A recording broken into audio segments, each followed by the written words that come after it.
masallı şəhidləri. Bəli, onlar şəhid kimi qayıtdılar. Ancaq neçə illər düşmən tapdağı altında qalan doğma torpaqlarımızı azad edib qayıtdılar. Masallı torpağı Qarabağ savaşında 256 şəhid verib. İndi onların uyuduğu bu müqəddəs məkan bizim əbədi ant yerimiz olub. İllər keçəcək, fəsillər dəyişəcək. Ancaq onların ürəyimizdəki yeri heç vaxt dəyişməyəcək. Daim ucalarda olacaq.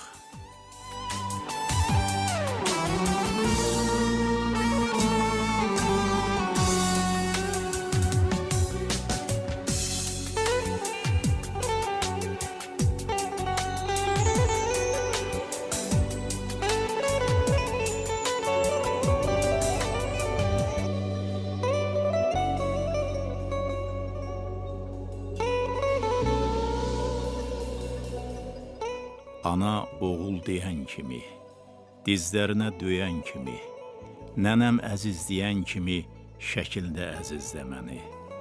Qaydacam, gözlə məni.